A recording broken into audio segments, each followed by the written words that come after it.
Talk about it for a couple of minutes, then let's see if we can get some reactions from you. Okay.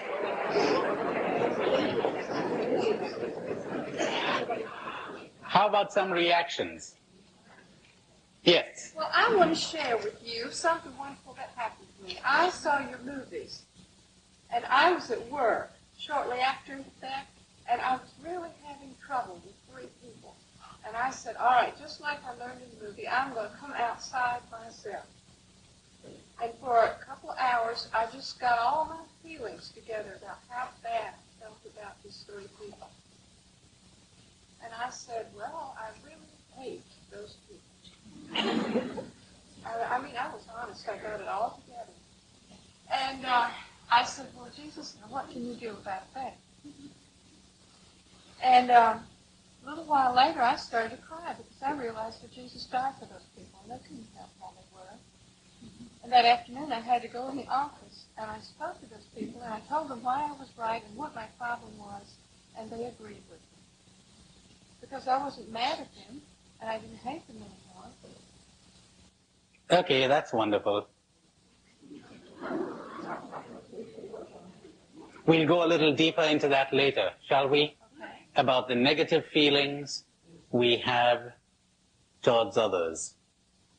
Anytime you have a negative feeling towards anyone, you're living in an illusion.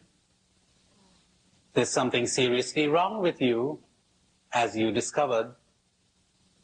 You're not seeing reality. Something inside of you has to change. But what do we generally do when we have a negative feeling? We're saying, he is to blame, she is to blame, she's got to change. Oh, no, no, no, no, no. The world's all right. The one who has to change is you. But we'll have much more to say about that later. Any other reaction? Yes.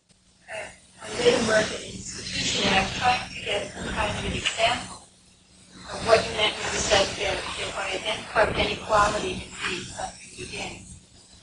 And if we have a staff meeting and someone says the food stinks, normally the dietitian will order. So my question is, does that relate to what you're saying? In other words, if you didn't take it personally, the food changed. Oh, yes. Oh, yes. You know, she's identified with this, and she's saying, anyone who attacks the food is attacking me. I feel threatened, but I is never threatened. It's only me that is threatened. Yes?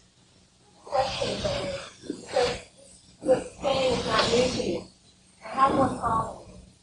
Supposing you're witnessing some out-and-out injustice or something that is obviously and objectively speaking wrong. Now, would it not be a proper reaction to say this cannot be happening, or to somehow want to involve yourself in correcting this wrong? It may not be simply that I feel bad about the situation, but the situation is objectively wrong. Someone's injuring a child with abuse going on, etc. How about that kind of thing? Now, did you assume that I was saying that you wouldn't do anything? I said you wouldn't have negative feelings, as a result of which you'd be much more effective. Because when the negative feelings come in, you go blind. Me steps into the picture. And everything gets fouled up.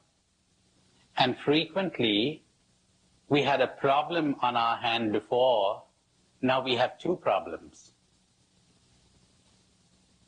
But that's a very good question, because I'll have to come back to that again. Don't assume, I'm glad you brought that out, because lots might assume that not having negative feelings of anger and resentment and hate would mean that you do nothing about a situation. Oh no, oh no. You're not affected emotionally, but you are actionally, if that makes any sense. you spring into action. You become very sensitive to things and people around you. What kills the sensitivity is this. What many people would call the conditioned self.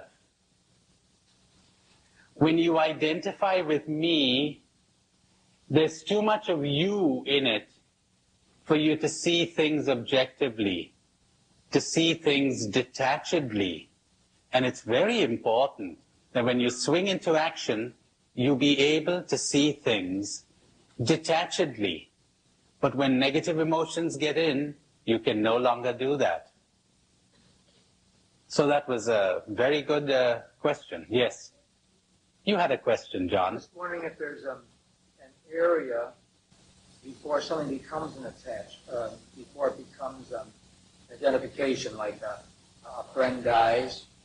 It seems to me that it's human to feel something about that, a sadness, but it becomes identification when it gets in the way of my becoming less free. But I think there ought to be some type of reaction to my friend's death. All right. It seems that there ought to be some kind of reaction to my friend's death. Self-pity? What would you be grieving about? Think about this, everybody. What are you grieving about? What I'm saying is going to sound terrible. I told you, I'm coming from another world.